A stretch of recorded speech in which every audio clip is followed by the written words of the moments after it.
Em um salão luxuoso repleto de olhares atentos, uma provocação pública transforma uma mulher em alvo de risadas e descrédito. Convencido de que tudo não passa de um blefe, um homem poderoso incentiva o desafio sem imaginar que está prestes a cruzar uma linha invisível.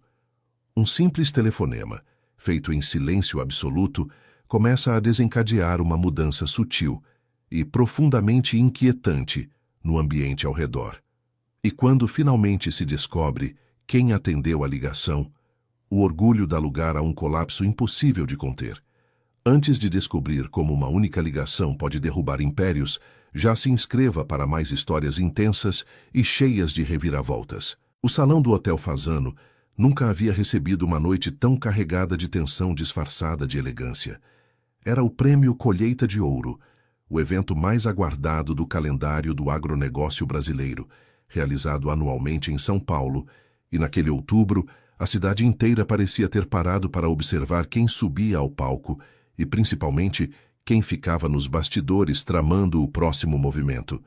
Cristais suspensos no teto refletiam a luz dourada das arandelas, e o murmúrio de mais de 300 convidados preenchia o ar com aquela mistura particular de negócios e vaidade que só os eventos mais caros conseguem produzir. Mara Vidal entrou pelo corredor lateral às 20h17, pontual como sempre, sem anunciar a chegada e sem precisar fazê-lo. Usava um vestido verde escuro de corte sóbrio, os cabelos castanhos presos em um coque baixo e carregava apenas uma pequena clutch de couro preto. Nada nela gritava. Tudo nela afirmava.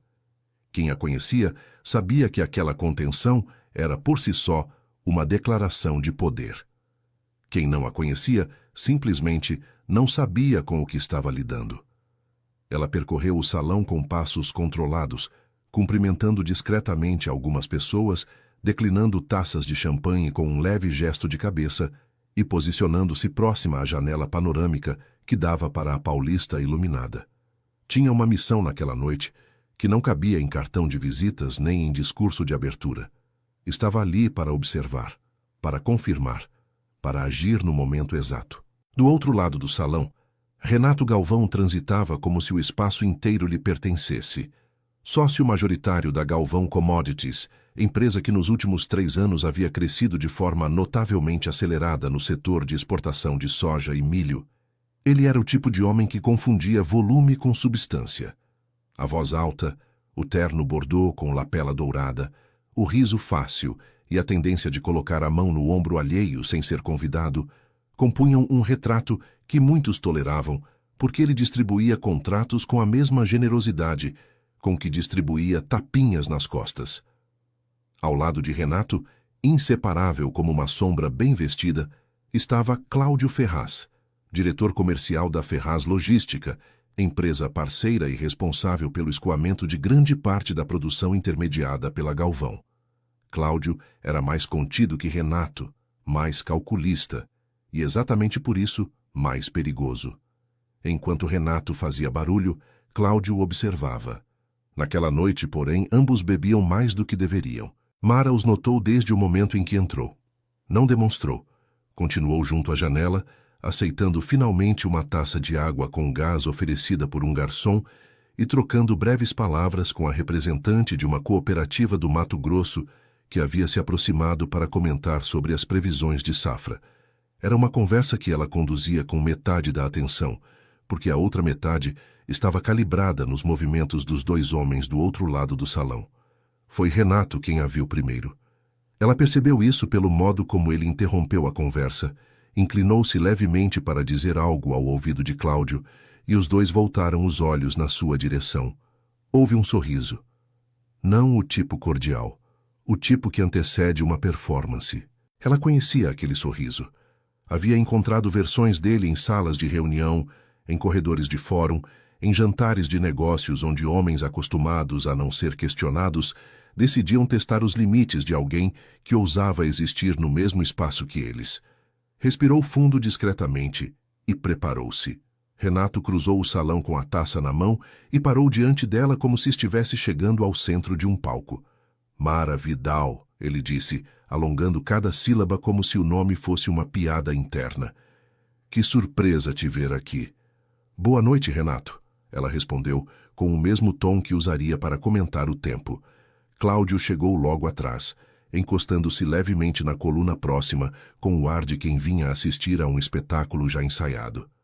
Você foi convidada pelo sindicato? Renato continuou, o sorriso permanente. Ou veio por conta própria dessa vez?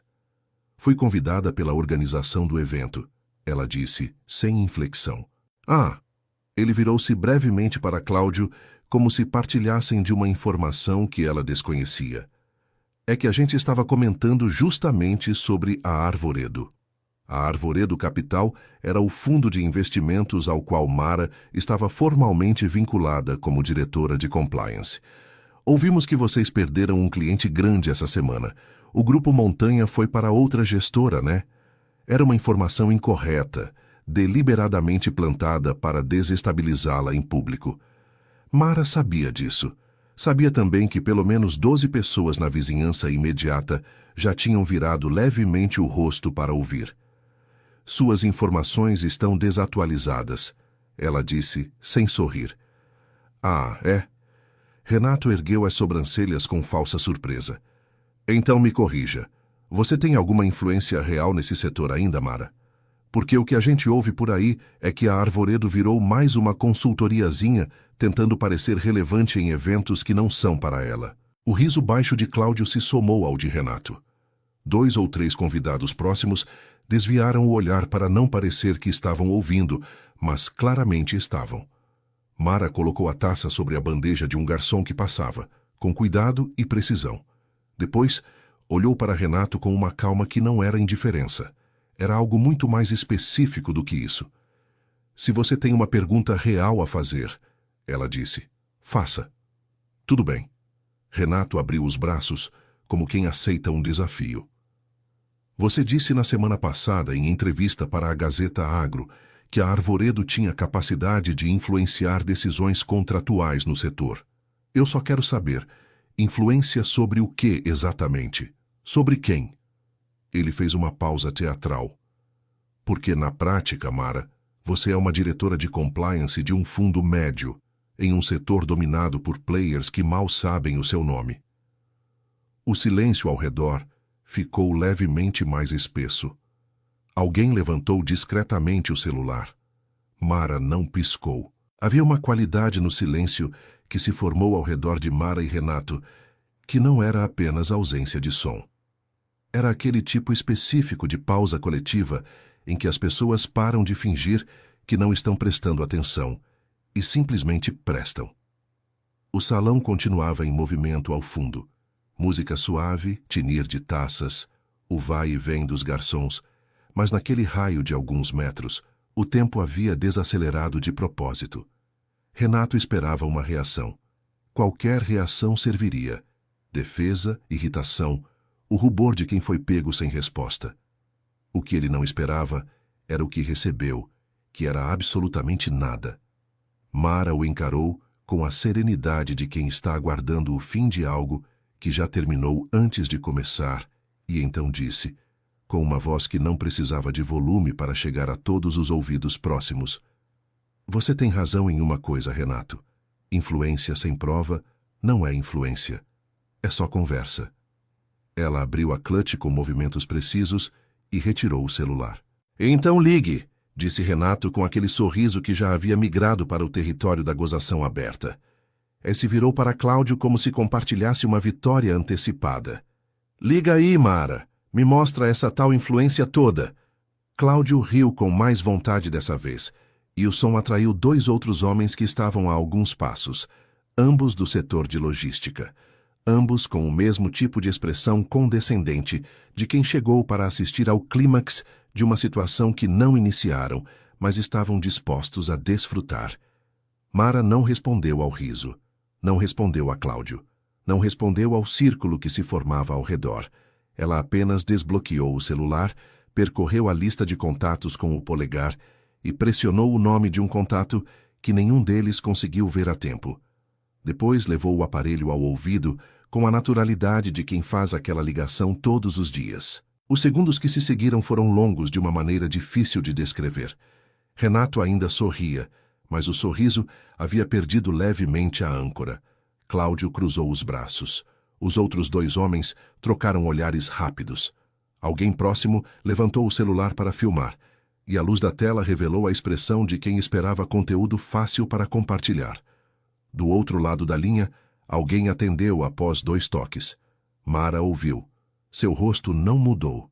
Depois disse, com a mesma calma com que havia dito tudo antes: "Sim, pode iniciar." Desligou. Guardou o celular na clutch. Não explicou nada. O silêncio que se seguiu era diferente do anterior. Antes era o silêncio de quem espera uma humilhação. Agora era o silêncio de quem não sabe ao certo o que acabou de assistir. Renato quebrou primeiro. "Isso foi para quem?" perguntou, e pela primeira vez aquela noite havia algo próximo à cautela na voz dele. "Para quem precisava receber?" ela respondeu. Que resposta mais vaga. Ele tentou recuperar o tom de antes, mas o material não sustentava mais o mesmo peso. Pode ter ligado para o marido, para a cabeleireira, para qualquer pessoa. Isso não prova nada. "Eu sei", disse Mara, e sorriu pela primeira vez naquela noite, brevemente, quase imperceptível. "Não precisava provar nada para você." Ela pegou uma nova taça de água que um garçom oferecia e se afastou em direção à área das mesas, deixando Renato no centro de aquele círculo que havia criado sem ter mais o que fazer com ele. Cláudio observava a saída dela com uma expressão que tentava ser desdém, mas estava ficando parecida com preocupação. "Que encenação!" disse Renato para os homens ao redor, reconquistando o volume. "Vocês viram isso? Ligou para algum escritório fechado só para parecer importante." Riu. "Esse é o nível de quem tenta jogar nessa liga sem ter ficha." As risadas responderam, mas com menos convicção do que antes. Nos 20 minutos seguintes, o evento seguiu seu ritmo. O mestre de cerimônias subiu ao palco para a abertura oficial. Os primeiros prêmios foram anunciados entre aplausos polidos, e Renato voltou ao seu grupo habitual, contando a história da ligação misteriosa de Mara Vidal, como se fosse uma anedota. Cláudio bebia e observava. Mara se posicionou em uma mesa discreta perto da entrada lateral, pediu um café e abriu discretamente uma agenda pequena que retirou da clutch. Escreveu 3 palavras que ninguém ao redor conseguiu ler. Fechou. Tomou o café. Aguardou. Foi Cláudio quem anotou primeiro quando algo começou a mudar. Ele estava de costas para o corredor principal quando sentiu uma mudança no padrão de movimento dos seguranças do evento. Eram contratados pela organização. Ele os conhecia de outros anos, e havia algo diferente no modo como 2 deles cruzavam o salão agora. Não apressados, metódicos, com aquela postura específica de quem recebeu uma instrução nova. Ele virou o rosto para a entrada principal. 3 homens e uma mulher em trajes formais tinham acabado de entrar. Não eram da organização do evento.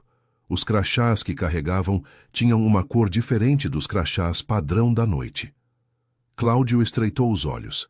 O celular vibrou no bolso do paletó. Ele o retirou e leu a notificação. Era do aplicativo de monitoramento financeiro que a Ferraz Logística usava para acompanhar movimentações em tempo real. A mensagem era simples e direta. Acesso à plataforma de relatórios suspensa por solicitação externa. Auditoria em curso. Por alguns segundos, Cláudio ficou completamente imóvel entre os convidados que circulavam ao redor, sem saber de nada. Depois virou devagar o rosto em direção à mesa onde Mara tomava o café, e ela, como se soubesse exatamente quando ele olharia, ergueu os olhos do café e o encarou por 2 segundos, sem expressão nenhuma. Cláudio fechou o aplicativo. Abriu novamente. A mensagem continuava lá. Caminhou rapidamente até Renato e inclinou-se para dizer algo em voz baixa. A expressão de Renato mudou de imediato. Ele verificou o próprio celular. O que encontrou fez o sorriso desaparecer de uma vez por todas. A notificação no aparelho dele era diferente, mais grave. Bloqueio preventivo de acesso aos sistemas da Galvão Commodities, mediante solicitação da Arvoredo Capital, em parceria com o órgão regulador setorial, pendente de verificação de conformidade contratual. Renato olhou para a entrada do salão. Os 4 recém-chegados já estavam conversando com o coordenador do evento. Um dos seguranças se aproximou da mesa de som. A música baixou de volume gradualmente, até parar por completo em meio a uma faixa. Ninguém ainda sabia o que estava acontecendo, mas todos percebiam que algo estava.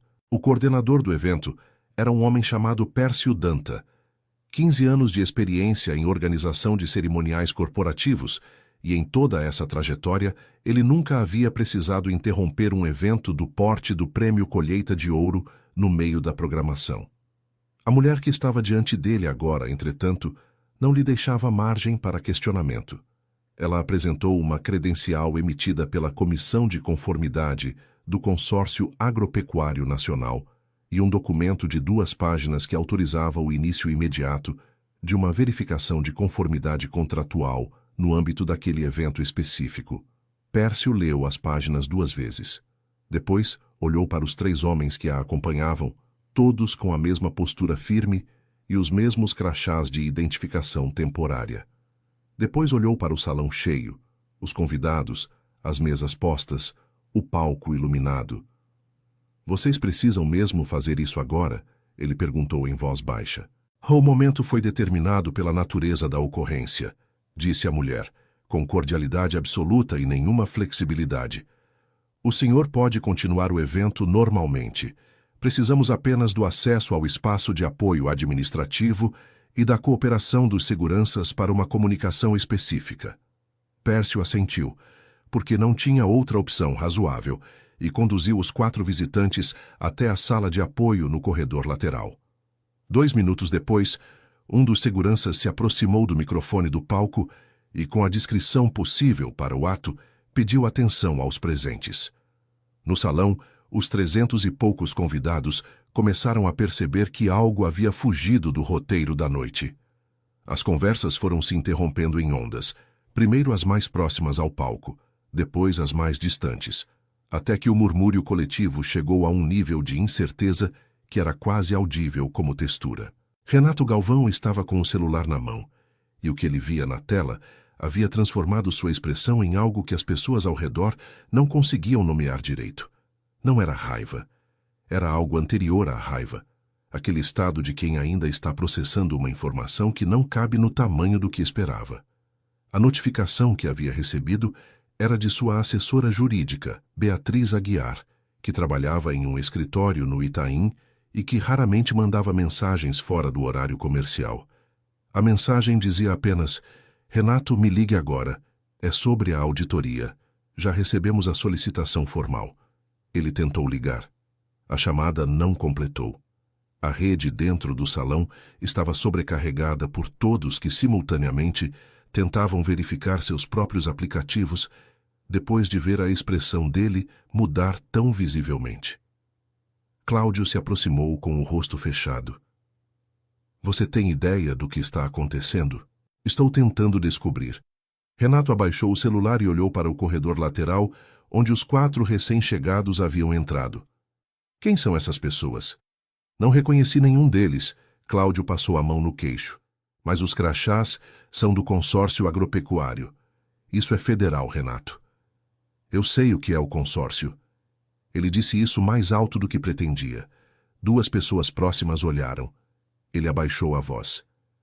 "Isso não faz sentido. A gente não tem nenhuma pendência com o consórcio. Todos os nossos relatórios foram entregues no prazo. A certificação foi renovada em agosto." "Então não tem nada a temer", disse Cláudio, mas a voz não carregava convicção. Nenhum dos 2 olhou imediatamente para Mara. Mas ela estava observando os 2 do lado oposto do salão, ainda na mesma mesa, com a xícara de café já vazia e as mãos sobre a toalha de linho branco. Sua expressão não era de triunfo. Era de alguém que está acompanhando um processo que já havia calculado com precisão suficiente para não precisar mais se preocupar com variáveis. A mulher que havia apresentado as credenciais a Pércio se chamava Fernanda Cérvulo e era coordenadora de campo da equipe de auditoria da Arvoredo Capital. Ela trabalhava com Mara havia 6 anos e conhecia cada protocolo daquela operação de cor.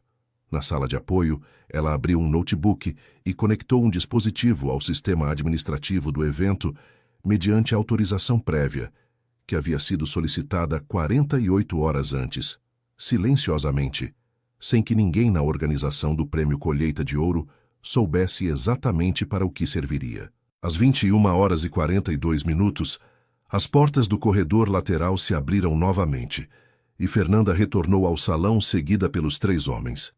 Ela caminhou diretamente até o centro do espaço e pediu ao microfone do palco que o mestre de cerimônias lhe cedesse a palavra por alguns minutos. O homem, completamente desorientado, entregou o microfone com um sorriso fixo de profissional que não sabe mais o que está acontecendo, mas sabe que não cabe a ele perguntar. Boa noite a todos, disse Fernanda com aquela clareza de quem foi treinada para manter a voz estável em qualquer contexto. Em nome do Consórcio Agropecuário Nacional e da Arvoredo Capital, comunicamos o início de uma verificação de conformidade contratual de caráter emergencial, autorizada pela diretoria setorial, referente a contratos firmados entre a Galvão Commodities e a Ferraz Logística no período de 2021 a 2024. O processo é de caráter administrativo e não afeta o andamento do evento. Pedimos a colaboração dos representantes das empresas mencionadas para que se apresentem na sala de apoio após este comunicado. Durou 45 segundos. O salão ficou em silêncio completo durante toda a fala e permaneceu assim por mais 10 segundos depois que ela terminou. Renato sentiu 100 pares de olhos girarem na sua direção ao mesmo tempo. Era uma sensação física, como pressão. Ele tinha estado no centro das atenções centenas de vezes naquele salão e em outros como ele, mas nunca dessa forma. Nunca com aquele tipo específico de silêncio ao redor, que não era admiração nem curiosidade. Era algo mais parecido com a espera coletiva de ver o que acontece com alguém que acabou de ser chamado pelo nome em público. Cláudio ficou imóvel por 3 segundos. Depois disse entre os dentes, vamos lá. Quanto antes resolvermos isso, melhor. Renato não se moveu de imediato. Ele varreu o salão com os olhos e os encontrou finalmente naquela mesa, perto da entrada lateral. Mara Vidal o observava. Não sorria, não fazia nenhum gesto. Estava apenas presente, completamente presente, com aquela qualidade de atenção que ele havia interpretado como indiferença desde o começo da noite, e que agora, com tudo o que acabava de acontecer ao redor, ele começava a ler de forma completamente diferente. Ele deu um passo em direção a ela antes de se deter. Cláudio tocou levemente seu braço. Não agora, disse em voz baixa. Precisamos entender o que está na documentação antes de qualquer coisa. Renato virou o rosto, respirou fundo e caminhou em direção ao corredor lateral com Cláudio ao lado. A sala inteira assistiu. A sala de apoio do Hotel Fasano era ampla para os padrões de corredores laterais de eventos.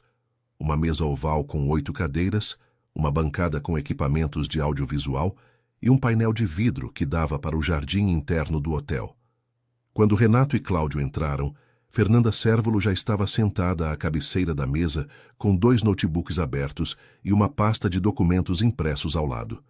Os 3 homens que a acompanhavam estavam de pé, cada um em uma posição que bloqueava discretamente as saídas, sem parecer que estava fazendo isso. Pércio, o coordenador do evento, havia se retirado com evidente alívio assim que os 2 empresários chegaram. Podem sentar, disse Fernanda, com a mesma cordialidade clínica com que havia conduzido o comunicado no salão. Renato não sentou. Ficou de pé diante da mesa com os braços abertos, em gesto que queria ser imponente, mas estava ficando parecido com defesa. Eu quero saber imediatamente quem autorizou esse circo e com base em que documento essa notificação foi emitida. Com base nos artigos 14 e 16 do Regulamento de Conformidade Contratual do Consórcio Agropecuário Nacional, disse Fernanda, sem elevar a voz. Artigos que constam nos termos dos contratos assinados pela Galvão Commodities em 2021, 2022 e 2023. O senhor pode verificar nas páginas marcadas da pasta à sua frente. Cláudio sentou, puxou a pasta e começou a folhear. Renato continuou de pé por mais 10 segundos, como se sentar fosse uma concessão que não estava disposto a fazer, e então sentou também, porque continuar de pé havia deixado de significar algo. Que irregularidades exatamente vocês estão alegando?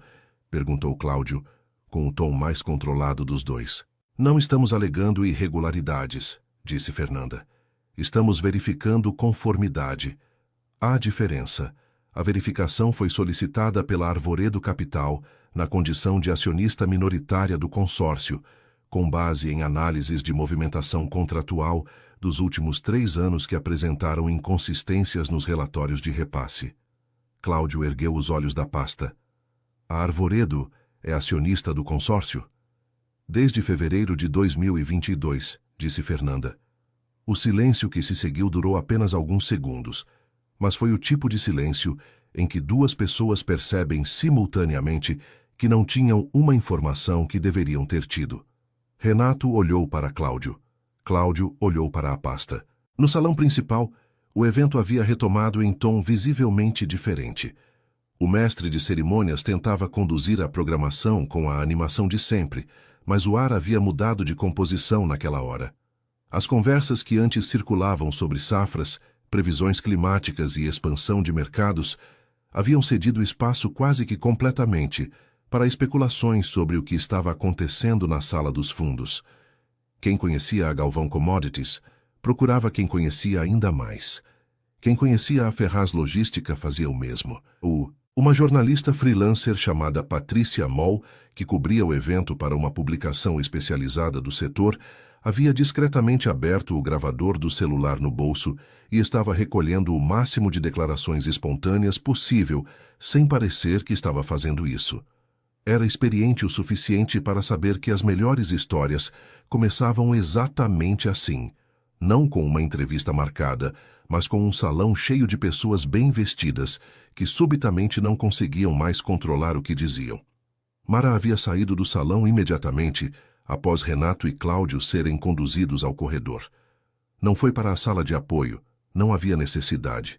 Subiu ao mezanino do hotel, encontrou uma poltrona em um ângulo que dava visão parcial para o jardim interno, e de lá podia ver a luz acesa por trás do painel de vidro da sala onde a auditoria ocorria.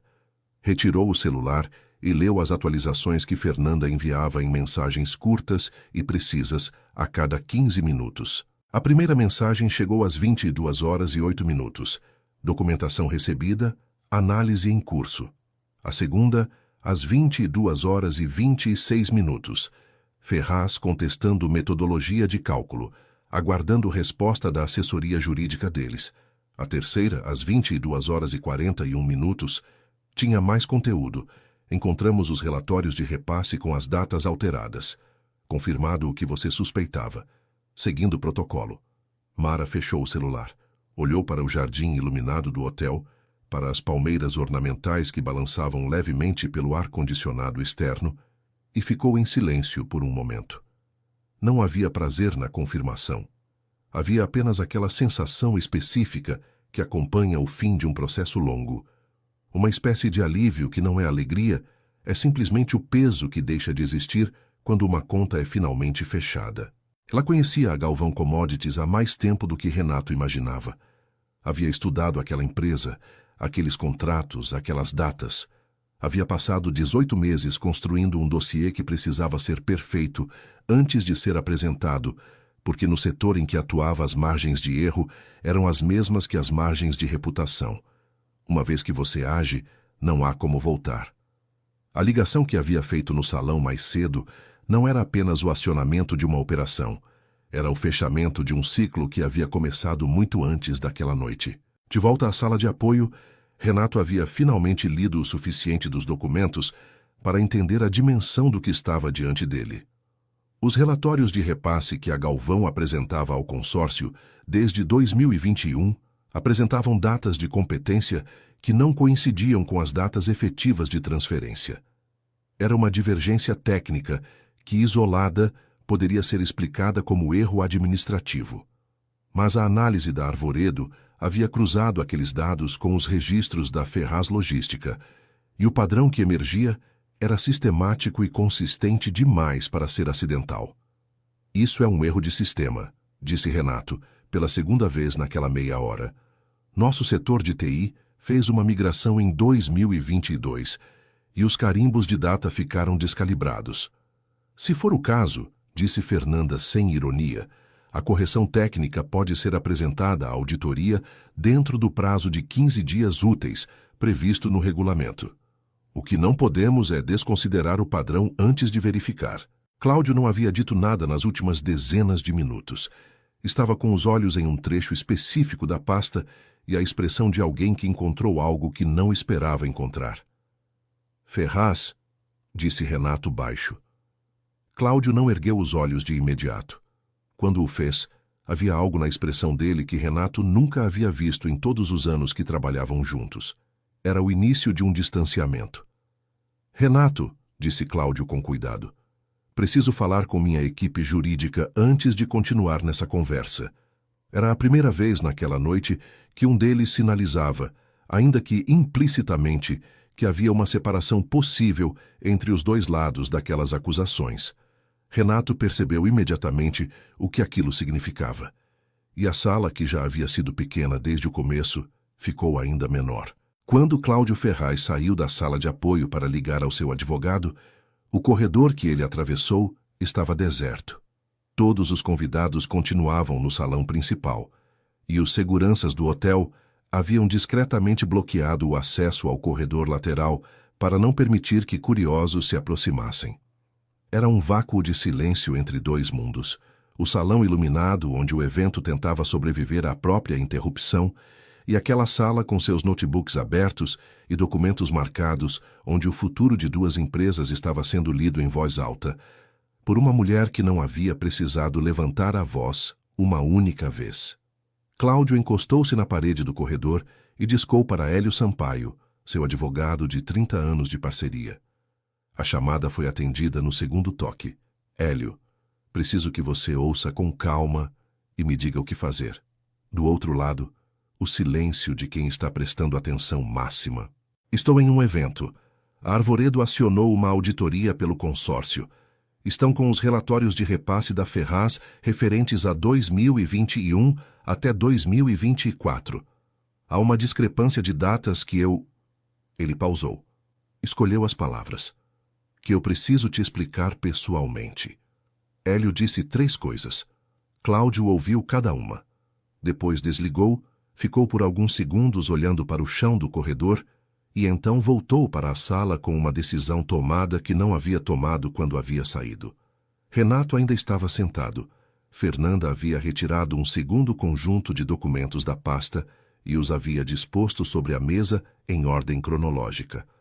Os 3 homens que acompanhavam Fernanda continuavam de pé impassíveis. Ferraz, disse Renato quando Cláudio entrou. Você foi falar com Sampaio? Fui. Cláudio sentou. Olhou para Fernanda. Quero ver o trecho específico do contrato entre a Ferraz e o consórcio que vocês estão invocando. Fernanda deslizou um documento em sua direção sem hesitar. Era a página 8, de um contrato de prestação de serviços assinado em março de 2022, com uma cláusula específica sobre responsabilidade solidária entre prestador e intermediário em caso de irregularidade documental. Renato leu por cima do ombro de Cláudio. Isso é responsabilidade solidária, disse, e havia algo novo na voz dele, algo parecido com um cálculo sendo feito em tempo real. Significa que a Ferraz responde junto com a Galvão se houver qualquer achado. Exatamente, disse Cláudio sem olhar para ele. O que significa que vocês têm o mesmo interesse que eu em contestar isso. Cláudio girou a cadeira lentamente até estar de frente para Renato. Havia algo na expressão dele que Renato levou 2 ou 3 segundos para identificar, e quando identificou, sentiu o estômago baixar alguns centímetros. Renato, disse Cláudio com uma calma que não era a calma de antes. Eu preciso que você entenda uma coisa. Meu advogado acabou de me lembrar que a cláusula de responsabilidade solidária tem uma exceção. Se uma das partes demonstrar que a irregularidade foi iniciada unilateralmente pela outra, e que não havia ciência prévia da parte cooperada, a responsabilidade pode ser individualizada. Renato ficou imóvel. E eu? Continuou Cláudio. Tenho documentação que demonstra exatamente quando eu soube da divergência de datas e o que fiz quando soube. O que se seguiu naquela sala foi o tipo de silêncio que não é apenas ausência de som, é ausência de fingimento. Renato olhou para Fernanda, que havia baixado os olhos para o notebook, com a neutralidade absoluta de quem sabe que não é sua função mediar o que estava acontecendo ali. No mezanino, Mara havia recebido uma quarta mensagem de Fernanda. Ferraz sinalizou cooperação, conforme previsto. Ela leu a mensagem e fechou o celular novamente. Havia previsto aquele momento, sim. Havia traçado o perfil dos dois homens durante 18 meses de análise e sabia que em uma situação de pressão real, com documentação concreta sobre a mesa, Cláudio Ferraz não protegeria Renato Galvão. Não era covardia, era pragmatismo. E pragmatismo era algo que ela entendia profundamente. O que nenhum dos dois sabia ainda, e o que a história daquela noite ainda não havia revelado, era o que havia iniciado tudo. Não a auditoria, não o evento, não a ligação no salão. O que havia iniciado tudo era algo que aconteceu 3 anos antes, em uma reunião em Brasília, da qual Mara Vidal havia participado como observadora técnica e da qual havia saído com um único nome anotado em sua agenda: Galvão. Naquela reunião de 2021, o consórcio agropecuário debatia a redistribuição de cotas de exportação entre as empresas credenciadas. Mara estava presente como representante técnica da Arvoredo, que acabara de se tornar acionista minoritária do consórcio. Ela não havia falado muito naquele dia. Havia ouvido, e o que havia ouvido a respeito de como certos relatórios de repasse eram estruturados havia sido suficiente para ativar aquele instinto específico que ela havia desenvolvido ao longo de 12 anos de trabalho em conformidade. O instinto de que algo estava errado de uma forma que ainda não era visível, mas que um dia seria. 3 anos para construir o dossiê. 18 meses para reunir a documentação necessária. E uma noite no Hotel Fasano para acionar o protocolo que havia sido preparado com tanta precisão que a ligação no salão, com toda a sua aparente simplicidade, era na verdade o último gesto de um processo quase cirúrgico. Enquanto Mara refletia sobre isso no mezanino, o salão principal seguia em uma espécie de ritual póstumo de normalidade. O mestre de cerimônias havia anunciado mais 2 prêmios. Os aplausos vinham, as fotos eram tiradas, mas o ar havia definitivamente mudado. Patrícia Moll havia enviado sua primeira nota para a editoria. Prêmio Colheita de Ouro, interrompido por auditoria emergencial. Galvão Commodities e Ferraz Logística sob investigação. Ela não tinha todos os detalhes ainda. Tinha o suficiente. Na mesa que havia ocupado horas antes, onde uma representante da cooperativa do Mato Grosso ainda tomava vinho em companhia de outros 2 colegas do setor, a conversa havia migrado completamente. Eles discutiam Mara Vidal. Quem ela era, o que ela sabia. Como alguém entrava em um evento assim, levava aquela ligação com aquela calma e mudava completamente a trajetória da noite sem parecer que estava fazendo esforço algum. Alguém sabe onde ela está agora? Perguntou um dos homens olhando para o salão. Ninguém sabia. Ela havia subido há algum tempo e não havia voltado. O espaço onde ela havia estado era apenas uma mesa com uma xícara vazia de café e a marca de uma clutch de couro preto que ela havia apoiado brevemente sobre a toalha de linho. Lá em cima, no mezanino, Mara olhava para o jardim e pensava que o trabalho mais difícil de um processo como aquele nunca era a parte técnica. A documentação, a análise, os protocolos, tudo isso era metodologia. Aprendia-se, aperfeiçoava-se, executava-se. O mais difícil era a espera. Saber exatamente o que está por vir e ter que esperar o tempo certo para que chegue, sem antecipar, sem revelar, sem deixar que a impaciência contamine a precisão. Ela havia esperado 3 anos. Naquela noite, a espera havia terminado. Às 23h12, a sala de apoio havia mudado de configuração. Fernanda Cérvulo havia cedido um dos notebooks a Cláudio Ferraz para que ele pudesse acessar diretamente os arquivos da Ferraz Logística através da plataforma segura que a auditoria havia estabelecido. Um dos 3 homens que a acompanhavam estava digitando em ritmo constante no segundo notebook, cruzando dados em tempo real. Renato Galvão havia ficado em silêncio por quase 20 minutos, o que, para quem o conhecia, era mais expressivo do que qualquer coisa que ele pudesse dizer. Naquele silêncio, ele havia passado por vários estágios que não eram visíveis para os outros, mas eram plenamente legíveis para quem soubesse ler o tipo de imobilidade que um homem acostumado a falar muito desenvolve quando não tem mais o que falar. Primeiro havia sido a incredulidade, depois a busca por saídas que não existiam, depois aquela espécie de resignação prévia que precede o momento em que alguém decide o que vai fazer a seguir. Ele finalmente abriu a boca. Quero falar com a Mara Vidal. Fernanda ergueu os olhos brevemente do notebook. A diretora Vidal não está participando desta reunião. Eu sei que ela não está aqui. Quero falar com ela, pessoalmente. Isso não faz parte do protocolo desta fase da auditoria. Não estou pedindo como parte do protocolo. Ele disse isso com uma calma que custou claramente algum esforço. Estou pedindo como pessoa. Há algo que preciso dizer a ela que não cabe dentro de uma sala de auditoria. Fernanda olhou para ele por 2 segundos. Depois pegou o celular, trocou uma mensagem rápida e aguardou. A resposta chegou em menos de 1 minuto. Ela virou o celular discretamente para Renato. 3º andar, mezanino sul. Ele subiu sozinho. Cláudio não fez menção de acompanhá-lo, o que já era uma declaração suficientemente clara sobre onde estava a aliança daquela noite. O mezanino sul do Fasano era um espaço reservado, com poltronas largas em couro bege e uma vista para o jardim interno iluminado por spots direcionados para as palmeiras. Mara estava sentada com a postura correta de sempre, o celular sobre o joelho e o olhar voltado para o jardim. Ela não se virou quando ouviu os passos, mas também não havia surpresa em sua expressão quando Renato apareceu em seu campo de visão. Ele ficou de pé por um momento.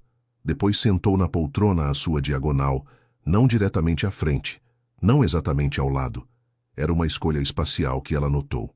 Você sabia há quanto tempo? Ele perguntou. Tempo suficiente, disse ela. Isso não é uma resposta. É a única que importa agora.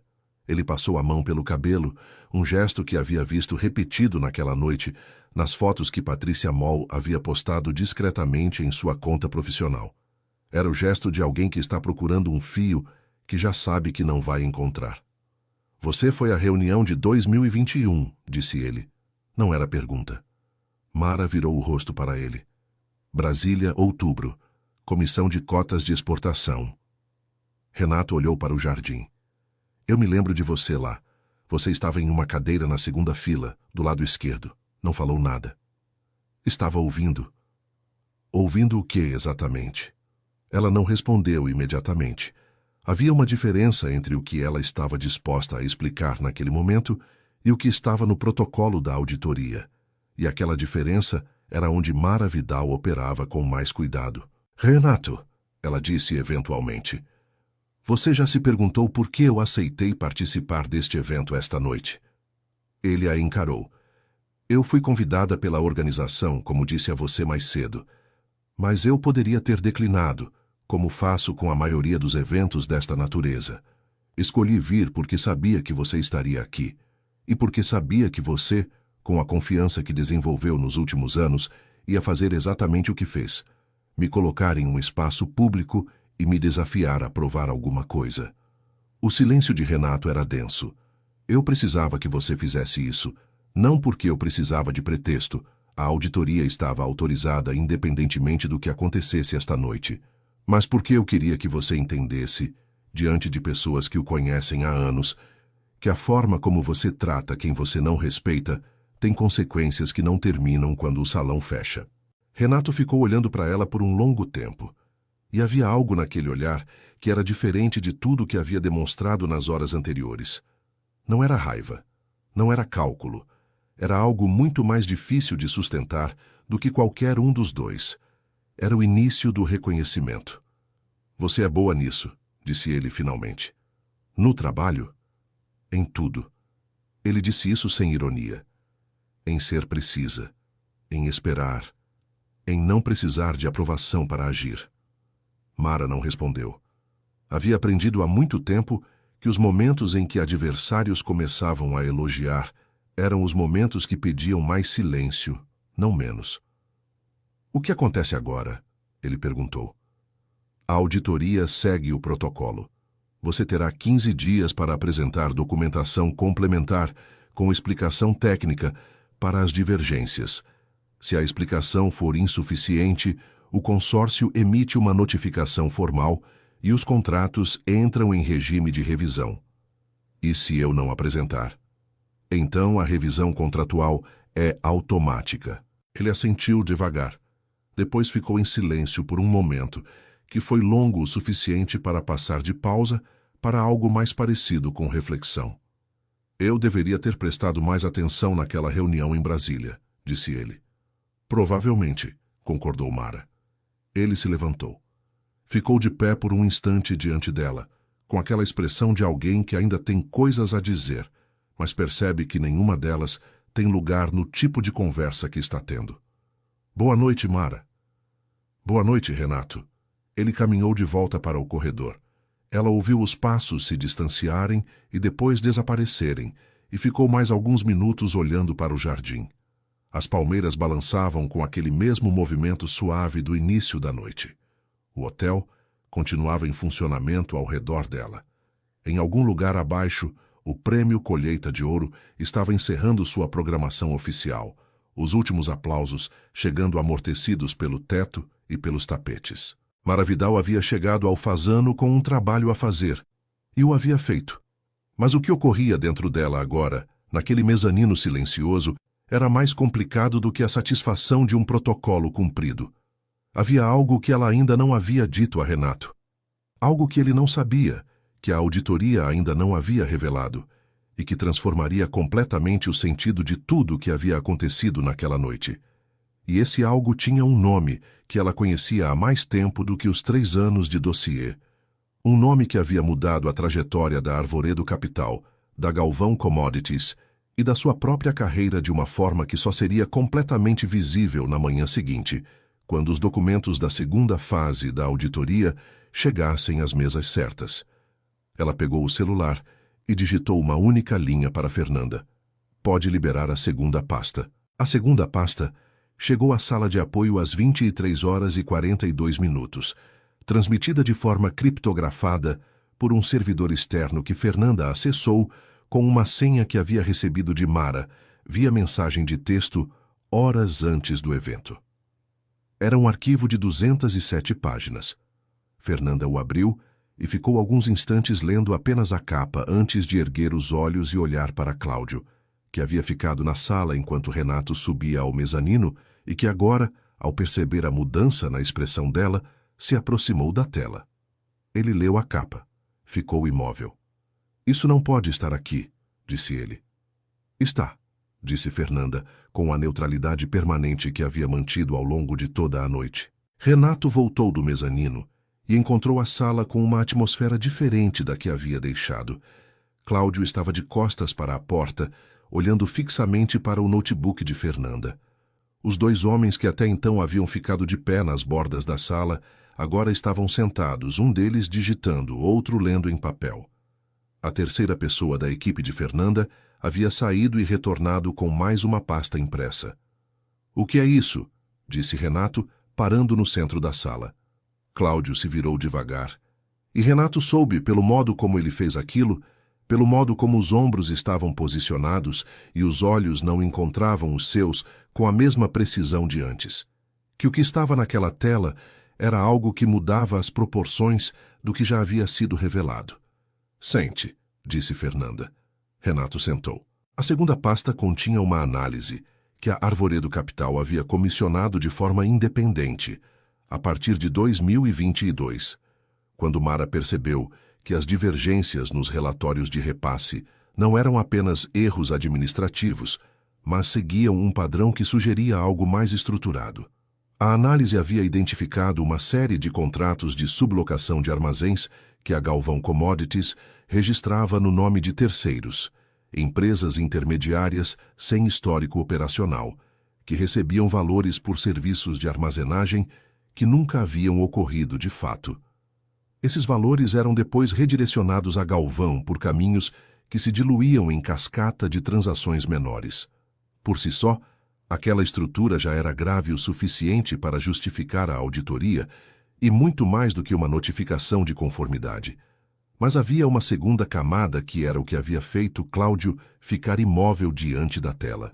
Uma das empresas intermediárias, a Terceira Agro, inscrita como prestadora de serviços de armazenagem em 2022, tinha em seu quadro societário um nome: Marcos Galvão Ferraz. Renato ficou olhando para o documento por um tempo que Fernanda não mediu, mas que foi suficientemente longo para que todos na sala entendessem que ele estava processando algo que ia muito além da auditoria. Marcos Galvão Ferraz era seu filho, e ao mesmo tempo, com o sobrenome composto que havia sido registrado na certidão em homenagem a uma avó paterna, era também enteado de Cláudio Ferraz, fruto do relacionamento de 2 anos entre Renato e a ex-esposa de Cláudio, Marina Ferraz, um episódio que havia encerrado a parceria pessoal dos dois, sem nunca ter encerrado a parceria comercial. Nenhum dos dois havia mencionado Marcos em qualquer contexto profissional nos 3 anos anteriores. Não porque tivessem combinado isso explicitamente, mas porque a anatomia do acordo silencioso entre eles era essa. Mantinham os negócios intocados e não tocavam no resto. E agora o resto estava ali, em 207 páginas, na tela de um notebook em uma sala de hotel às quase meia-noite, com uma auditora federal lendo cada linha sem demonstrar nenhuma reação. Quem sabia disso? Disse Renato em voz baixa.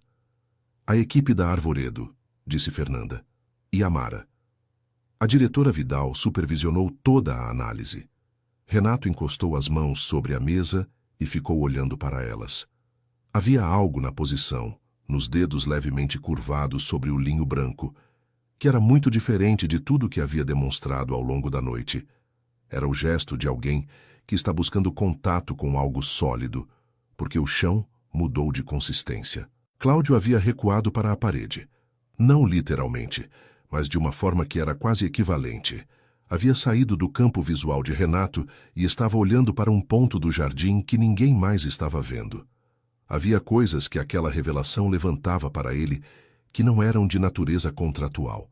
Eram de uma natureza muito mais antiga e mais complicada do que qualquer cláusula de responsabilidade solidária. Marcos tinha 23 anos quando essa empresa foi inscrita, disse Renato. Tinha, confirmou Fernanda. Ele sabia o que estava assinando? Essa pergunta, Fernanda não respondeu. Não era sua função. Era uma pergunta que pertencia a outro tipo de conversa. No mezanino, Mara havia descido. Estava agora no corredor lateral do lado de fora da sala de apoio, encostada na parede com o celular na mão. Não havia planejado estar ali naquele momento, mas havia algo que a havia trazido para perto, não para ouvir, porque ela sabia o que estava sendo dito, mas para estar disponível quando fosse necessário. E foi nesse momento que a porta da sala se abriu e Renato saiu. Ele a viu imediatamente. Parou. Os dois ficaram no corredor por alguns segundos sem dizer nada. Você sabia do Marcos, disse ele. Sim. Há quanto tempo? Desde que a análise identificou a Terceira Agro. Há cerca de 1 ano. Renato respirou fundo. Havia algo na forma como ele olhava para ela, agora que era diferente de todas as formas anteriores. Não era mais o desdém do início da noite, nem a cautela do mezanino. Era algo mais parecido com a expressão de quem está sendo forçado a fazer uma revisão profunda sobre o que havia subestimado. Por que você esperou até agora? Porque a documentação precisava ser completa e porque queria ter certeza de que ele havia agido com consciência antes de incluir o nome dele formalmente. E tem certeza? Ela olhou para ele por um momento, depois disse, com a honestidade que havia reservado para aquele momento específico, não completamente, e essa dúvida foi o que mais demorou para resolver. Renato ficou olhando para ela. E havia naquele olhar, naquele corredor silencioso do Fasano, com o evento encerrando ao fundo, algo que nem ele mesmo conseguiria nomear completamente. A percepção de que a mulher que havia humilhado publicamente algumas horas antes havia passado um ano inteiro carregando uma informação sobre o filho dele com suficiente cuidado para não agir precipitadamente. "O que acontece com ele?" perguntou Renato. "A auditoria vai notificá-lo como sócio da empresa. A partir daí, ele tem o mesmo prazo de 15 dias para apresentar documentação. E se ele cooperar? O protocolo prevê caminhos para quem coopera." Renato assentiu. Uma vez. Depois caminhou de volta para a sala sem mais palavras. Mara ficou no corredor, olhando para o jardim iluminado do hotel, sabendo que o capítulo mais difícil ainda estava por vir. A manhã seguinte, chegou sobre São Paulo com aquela claridade incerta de outubro, o céu claro demais para ser setembro e nublado demais para ser novembro, e Mara Vidal estava em seu escritório na Arvoredo Capital às 8h20. O café ainda na primeira metade da xícara e 3 janelas abertas no computador quando recebeu a ligação de Fernanda. "A notificação formal foi enviada às 7h, disse Fernanda. Galvão recebeu acuse de recibo às 7h42, Ferraz às 7h51 e a Terceira Agro às 8h. E Marcos? A notificação para ele como sócio da Terceira Agro foi enviada separadamente para o endereço registrado na Junta Comercial. Uma pausa. Ele ligou para o setor jurídico da Arvoredo às 8h12. Mara colocou a xícara na mesa. "O que ele disse?" "Pediu para falar com você diretamente." Ela esperou. Sabia que aquela ligação viria. Havia esperado por ela da mesma forma que havia esperado por tudo o mais nos 3 anos anteriores, com aquela mistura de preparo e aquiescência que é a marca de quem trabalha com processos que têm vida própria depois de iniciados. Marcos Galvão Ferraz tinha 26 anos. Era formado em administração. Havia trabalhado 2 anos em uma empresa de tecnologia agrícola antes de ser abordado por um sócio de seu pai, com a proposta de assinar como sócio nominal de uma empresa de serviços. Na época, havia sido apresentado como uma forma de facilitar operações de armazenagem que a Galvão precisava formalizar rapidamente. Ele havia assinado sem entender completamente o que estava assinando, e essa era a diferença que Mara havia levado um ano inteiro para determinar com segurança suficiente. A ligação chegou às 8h34. A voz do outro lado era mais jovem do que ela havia imaginado, ou talvez fosse apenas o timbre de alguém que estava nervoso, mas tentando não demonstrar. "Doutora Vidal", ele disse, "meu nome é Marcos. Acho que a senhora já sabe." "Sei", disse ela. "Eu quero cooperar. Quero desde o início. Mas preciso entender o que acontece se eu contar tudo o que sei sobre como eu entrei nessa empresa." Mara escolheu as palavras com o cuidado habitual. A cooperação proativa é considerada pelo regulamento e reduz significativamente a exposição de quem a oferece. O que você tem para apresentar vai determinar o alcance disso, mas antes de qualquer coisa, você precisa de representação jurídica independente.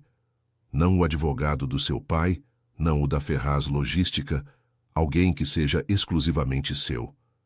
Silêncio de alguns segundos. "Ele não sabe que estou ligando para a senhora." "Não é necessário que saiba neste momento." Outra pausa. "Por que a senhora deu essa informação sobre eu precisar de um advogado independente? Podia só ter me dito para comparecer à notificação." Era uma pergunta inteligente. Mara ficou satisfeita com ela. Não de forma condescendente, mas com o reconhecimento genuíno de alguém que aprecia clareza quando a encontra em lugares inesperados. Porque um jovem que foi colocado em uma situação que não compreendia completamente merece saber exatamente quais são as suas opções antes de falar com qualquer parte envolvida, incluindo a minha. O silêncio que se seguiu foi diferente dos anteriores. Era o silêncio de alguém que está recalibrando a imagem que tinha de uma situação. "Obrigado", disse Marcos. "Contrate o advogado primeiro. Depois entre em contato com nossa equipe jurídica." Ela desligou e ficou olhando para a janela do escritório por alguns segundos. O Itaim Bibi acordava ao redor do prédio com seu ritmo habitual de buzinas e solas de sapato no asfalto. Havia algo naquela ligação que havia confirmado o que ela havia suspeitado ao longo de um ano de análise. Marcos Galvão Ferraz era um jovem que havia sido instrumentalizado por pessoas que sabiam exatamente o que faziam e que haviam contado com o fato de que ele não entenderia o suficiente para questionar. Naquele mesmo momento, em um apartamento no Campo Belo, Renato Galvão estava sentado à mesa da cozinha com um café frio na frente e o celular na mão. Havia passado a noite acordado. Não porque a situação legal o mantivesse desperto, havia advogados para lidar com isso. Havia passado a noite acordado por causa do nome que havia aparecido naquelas 207 páginas e do que aquele nome significava em uma dimensão que nenhum protocolo de auditoria alcançava. Às 9 horas da manhã, ele discou para Marcos. A conversa durou 41 minutos. Mara não soube do conteúdo dela, porque não era sua função saber. Mas soube, através de Fernanda, que às 10h30 da manhã, um advogado independente havia entrado em contato com a equipe jurídica da Arvoredo Capital com uma carta de intenção de cooperação plena em nome de Marcos Galvão Ferraz. A notícia da auditoria havia chegado à imprensa especializada na madrugada, através da nota que Patrícia Moll havia publicado às 2 da manhã. Às 10 horas da manhã seguinte, a matéria havia sido republicada por 3 veículos maiores e havia gerado 62 comentários em uma plataforma de discussão do setor agrícola, a maioria dos quais perguntando quem era Mara Vidal e como uma diretora de compliance de um fundo de investimentos havia conseguido acionar aquilo tudo a partir de uma única ligação em um evento de gala. A resposta, naturalmente, era que a ligação não havia acionado nada.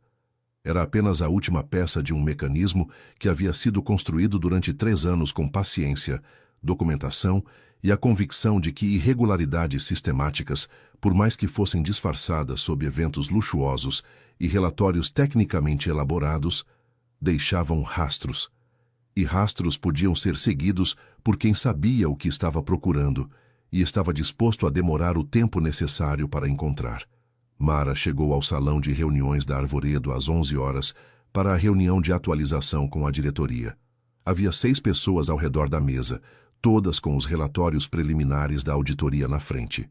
O presidente da Arvoredo, Alberto Fonseca, um homem de 62 anos com a expressão permanente de alguém que prefere ouvir a falar, esperou que ela terminasse a atualização antes de dizer qualquer coisa.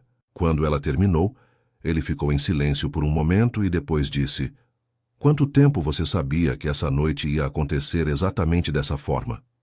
"Não sabia que ia acontecer dessa forma", disse ela. "Sabia que ia acontecer. A forma dependia de variáveis que não estavam completamente no meu controle." "A cena do salão", disse Alberto, "com Galvão te desafiando a fazer a ligação. Contava com alguma coisa parecida. Não aquilo exatamente." Alberto assentiu, devagar. "E o filho?" "Estava no dossiê. Decidi não incluir na primeira fase da auditoria para ter tempo de determinar o grau de consciência dele antes de expô-lo. Precisava de certeza suficiente para agir com equidade." Havia algo na forma como ela disse aquilo, aquela palavra específica, equidade, que mudou levemente o tom na sala. Era uma palavra que significava mais do que eficiência em um contexto como aquele. Significava que a pessoa que havia conduzido toda aquela operação havia se preocupado com a justa medida de cada um dos envolvidos, incluindo um jovem cujo único erro havia sido confiar em pessoas que não mereciam confiança. Alberto Fonseca olhou para ela por um momento. Depois disse, simplesmente, "Bom trabalho." Mara assentiu.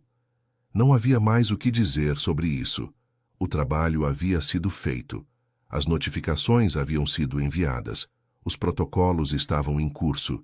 E em algum ponto do futuro que ainda estava sendo construído, a Galvão Commodities e a Ferraz Logística teriam que responder por aquilo que havia sido documentado com tanto cuidado ao longo de 3 anos. Mas naquele momento específico, ao redor daquela mesa, o que havia era apenas a quietude que vem depois de um trabalho longo que finalmente encontra seu ponto de chegada.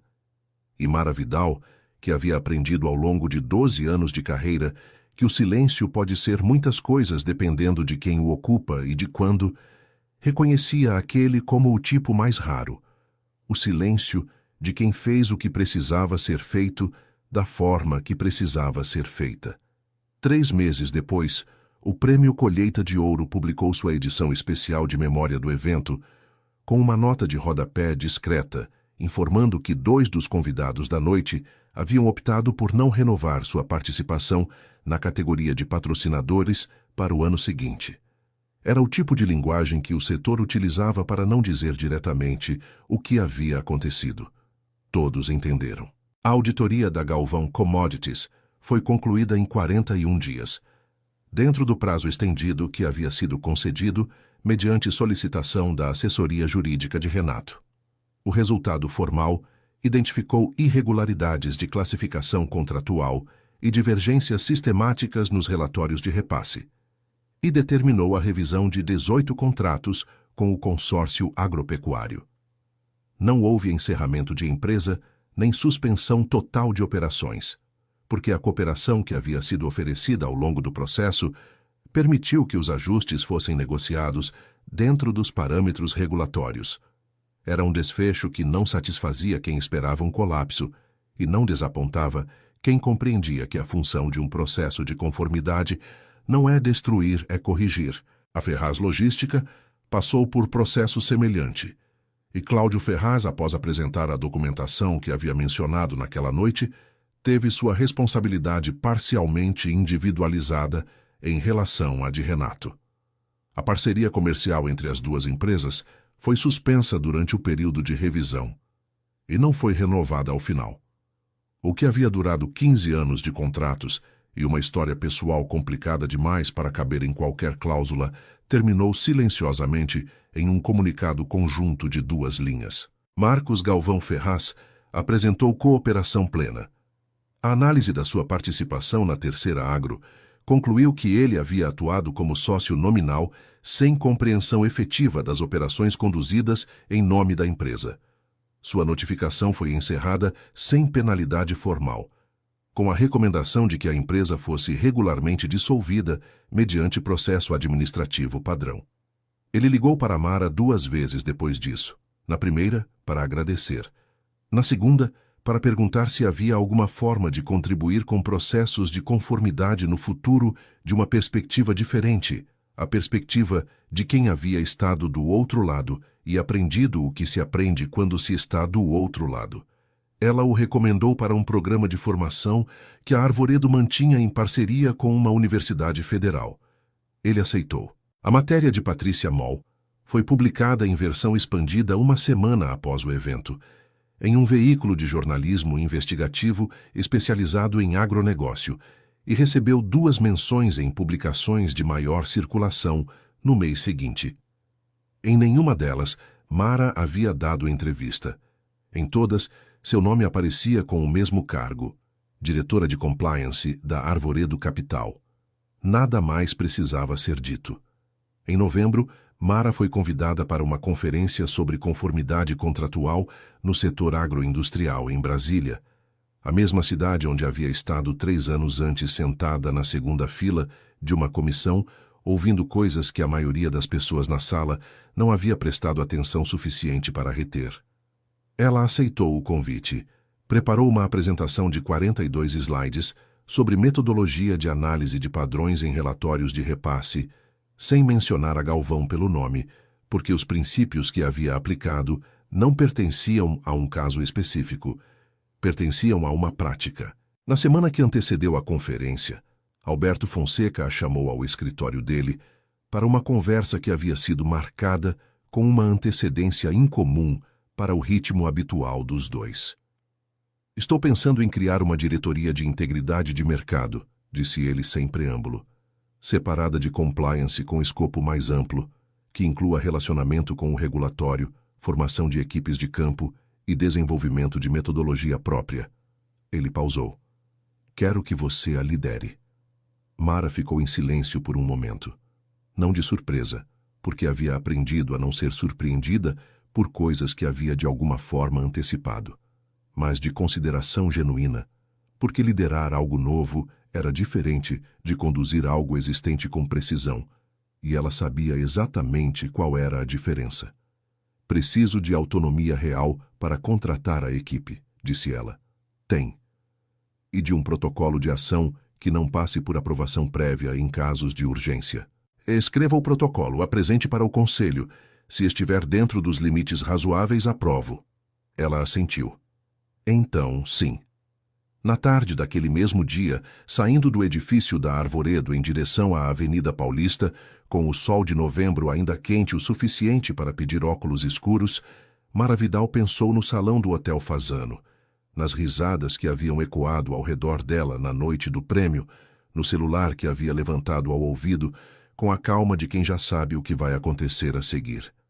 Pensou na ligação de 2 toques que havia sido atendida, nas 3 palavras que havia dito, e em como aquelas 3 palavras haviam sido apenas o ponto final de uma frase que começara 3 anos antes, em uma sala de Brasília, onde uma mulher havia optado por ouvir em vez de falar. Havia uma lição em tudo aquilo que ela sabia que não cabia em apresentação de 42 slides, nem em protocolo de diretoria. Era uma lição que só existia como experiência, acumulada ao longo de anos de trabalho em espaços onde o poder frequentemente confundia volume com substância e presença com aprovação. A lição era simples e complicada ao mesmo tempo, como costumam ser as coisas que são verdadeiras. Quem sabe exatamente o que tem nas mãos não precisa gritá-lo, e quem ri antes de entender geralmente se arrepende depois. Ela colocou os óculos escuros, caminhou em direção ao metrô.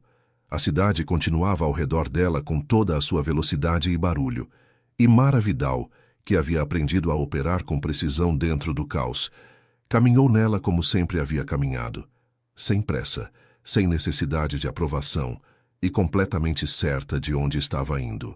Se esta história tocou algo em você, se você reconheceu nela alguma verdade sobre paciência, sobre a força de quem age no momento certo, sobre o poder que pertence a quem faz o trabalho com integridade antes de colher qualquer reconhecimento, então ela cumpriu o que se propôs.